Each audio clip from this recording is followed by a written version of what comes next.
Jadi tantangan tidak hanya bagi angkatan kerja itu sendiri, tapi juga bagi pemerintah untuk mendorong terciptanya lapangan kerja baru supaya angkatan kerja yang besar ini yang didominasi oleh lulusan SMA atau SMK sederajat ini bisa terserap.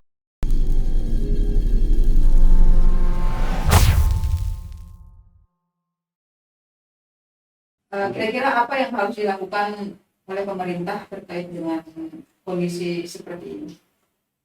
Yang pertama adalah pada kelompok satuan pendidikan itu meningkatkan kualitas lulusan. Itu yang harus dilakukan. Yang kedua, selepas mereka lulus kan perlu juga didampingi, dilatih sehingga dia bisa menjadi tenaga kerja yang siap pakai di pasar kerja. Ini yang menurut saya kurang dilakukan oleh pemerintah, atau kalaupun sudah dilakukan intensitasnya kurang memadai. Katakanlah begini, dinas tenaga kerja kan dia punya balai latihan kerja. Itu kalau diperbanyak kemudian dikoordinasikan dengan satuan pendidikan yang ada, itu barangkali bisa menciptakan angkatan kerja yang punya kompetensi memadai di pasar kerja, sehingga peluang dia untuk diterima atau diserap di pasar kerja lebih besar. Dan tentu saja pengangguran atau angkatan kerja yang besar ini tidak menjadi beban atau tidak menambah tingkat pengangguran terbuka di data statistik kita. Kan sekarang banyak program pemerintah juga mendorong, misalnya di luar pelatihan-pelatihan tenaga kerja itu juga ada program wirausaha baru. Tapi kita harus cek lagi efektivitasnya seperti apa. Menurut saya harus dilihat ke situ fenomena-nya. Oke, jadi kalau menurut Bapak sendiri bagaimana capaian yang dilakukan oleh Dinas Ketenagakerjaan? Ya, terlepas dari fenomena yang ada, kita melihat bahwa program menciptakan wirausaha baru ini bagus. Tapi tentu harus dilihat berapa besar kontribusinya bagi pengurangan tingkat pengangguran kita. Nah, yang terjadi banyak memang fenomena di 2020-2021 ini banyak tercipta wirausaha baru, tetapi kontinuitas atau keberlanjutan dan dampaknya dalam menyerap tenaga kerja itu kurang efektif saya lihat. Dan bahkan ada beberapa wirausaha yang baru tumbuh ini karena tidak ada pendampingan lebih lanjut dari pemerintah, dia kemudian tenggelam, bahkan mungkin kemudian merugikan. Nah, fenomena ini jangan sampai kemudian juga berlanjut. Ada beberapa kabupaten yang mimpinya menciptakan 10.000 UMKM atau UKM. Nah, ini mesti jelas grand design-nya seperti apa. Jangan kita hanya mimpi menciptakan ribuan UMKM tapi pembinaannya tidak jelas, supporting anggarannya nggak memadai.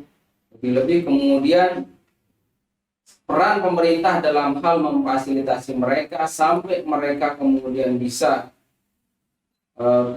berkembang, menyerap lapangan kerja, mampu berkontribusi pada pertumbuhan ekonomi.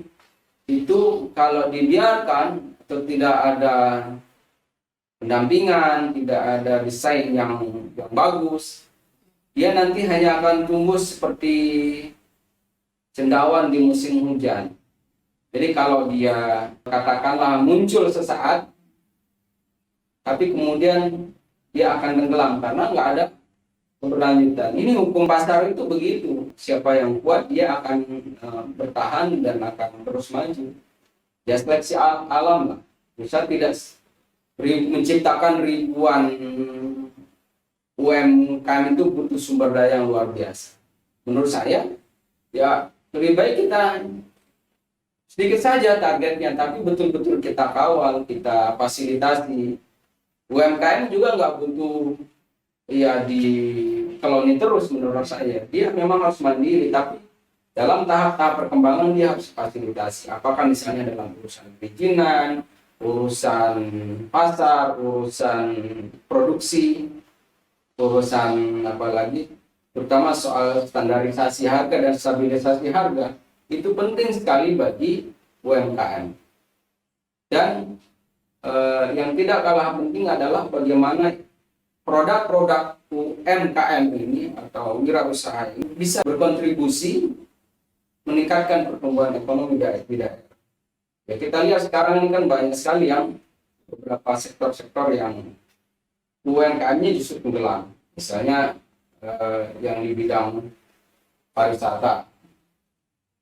Kemudian apalagi yang pertanian juga menurun ya kontribusinya terhadap pertumbuhan ekonomi. Tetapi yang lain itu naik. Gitu. Menurut saya ini harus dijembatani supaya tidak terus-menerus menjadi persoalan hanya sebatas program, project oriented. Setelah itu program selesai, pendampingan selesai. Maka kita di dalam konteks yang lebih panjang, kita hanya mampu menciptakan UMKM, tapi kita tidak mampu memelihara keberlanjutannya dan tidak mampu mendorong dia supaya dia berdiri, mandiri, dan berkontribusi pada penciptaan lapangan kerja dan pertumbuhan ekonomi. Dunia usaha itu butuh kepastian seperti itu. Kepastian harga, kepastian pasar, kepastian dari produknya bisa terserap di pasar, itu sangat penting bagi mereka. Mereka, kalau saya boleh katakan, ya nggak butuh dikoloni terus, dikasih modal jor-joran.